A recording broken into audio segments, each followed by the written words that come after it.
Hello, my wonderful people. How you guys doing once again? I'm so glad to be in your midst, okay?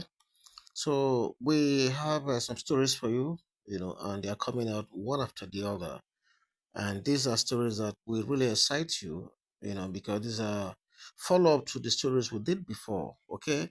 Now, what is going on right now in the palace, what we're hearing rather, is this alleged information, that Queen Naomi has stormed the palace of Ooni of Ife with two of her family elders. Okay, and the reason why they went there was we were told has to do with Tadenikao's matter. You recall that not too long ago, we did a story to you how the sisters of Ooni of Ife purportedly went to Akure, under the guise that Ooni wanted them to bring Tadenikao to the palace because of the upcoming birthday party. But the thing is, like we reported in that very story, this is school just resumed, and the birthday is not like it's happening today tomorrow. So, I mean, asking the Queen Naomi to bring that boy, at that time was full of suspicion, and expectedly, Queen Naomi, gave them hot and turned them back. Okay, so and this is not the first time, not the second time that attempts have been made to, I mean, just whisk this boy away like that, and it's looking funny.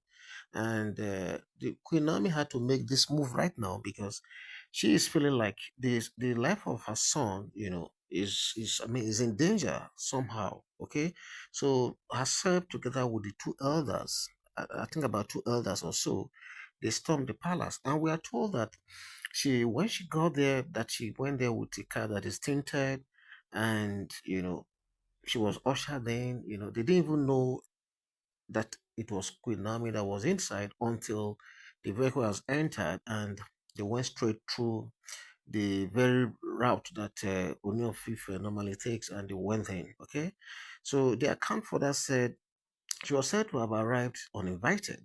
Okay, but was received and immediately ushered into the palace all the same.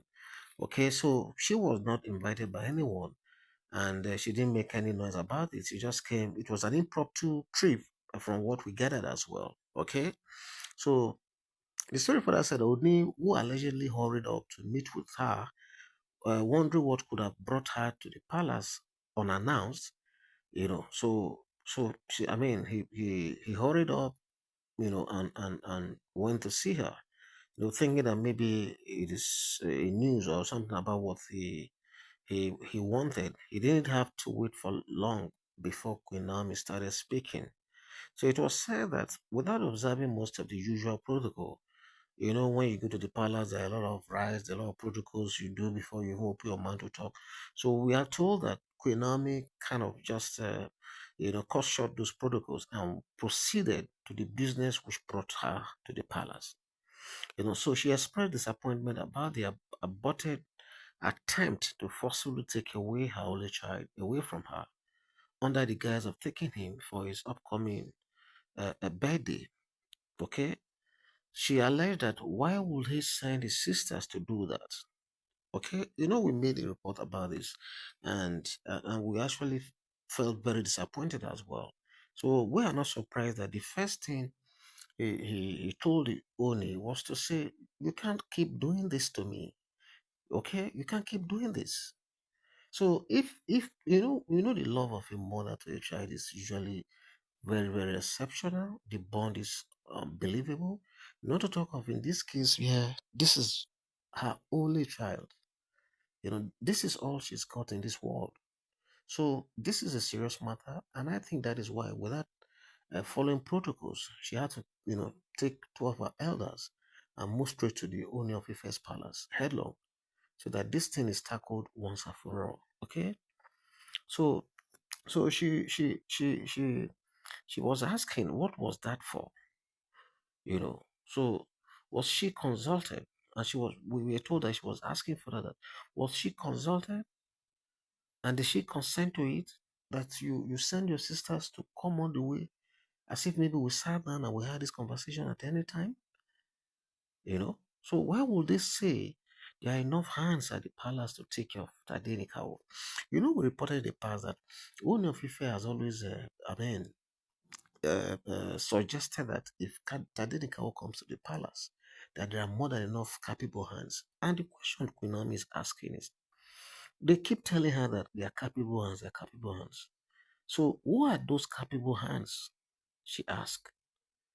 Is it the same people who ganged up to despise and truncate her mother's marriage? This is what they said Queen Naomi was asking the Ooni of Ife. And I think this question is really very, very appropriate. Because even me, I'm wondering, is it these women who all they do is to see to the downfall of Queen Naomi that are going to begin to show love to this innocent boy? How does the Oni himself even begin to rationalize the thought alone that this boy can be saved or the boy will be safer under his watch than under the mom? How did it come about this? Because it's baffling. Okay, so are they the only one? Are they more, why are they more capable? And how did we arrive at the fact that they are more capable to take care of my son than myself, the mother? Don't you really think I have suffered enough in your hands? She was alleged to have asked repeatedly. Don't you think I have suffered enough? For your information, rejecting the dowry, some days ago is not a barrier for me. Wow. She started talking about the dowry that was rejected already. And she put it so clearly by saying that, for your information, rejecting the dowry is no more a barrier for me, for I have been set free by the Holy Ghost. Wow, I think now she's making reference to the 2 days prayer, which I guess ended yesterday, and I think she's speaking under the authority of the new Queen Naomi right now. Who, like I told you, like we reported that after that 2 days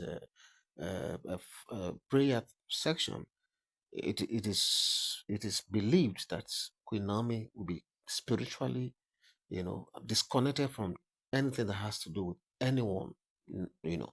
So I believe that she's speaking based on the fact that they've ended that prayer section, and she's breathing a breath of fresh air right now.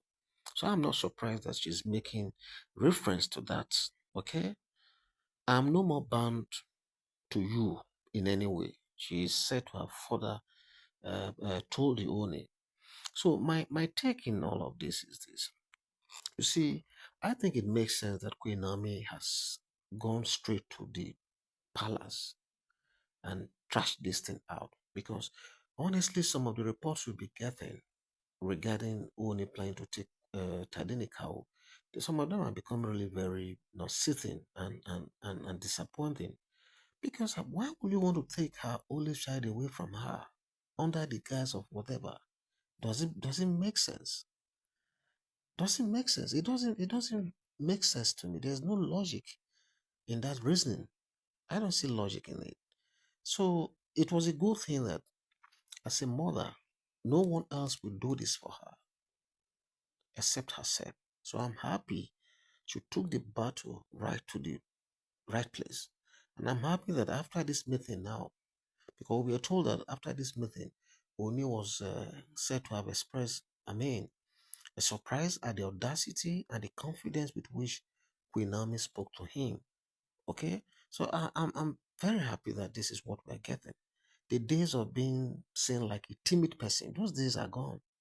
They are gone, and it's good that he's saying that right now. So this is what we had, and I felt so happy that at last, the real Queen Naomi that we know is gradually, showing himself. This is what we want. We need more of this. So this is what we had at this time, and we said we have to bring this to you as quickly as possible. So what do you think about this whole thing? For me, like I said, this is the way to go.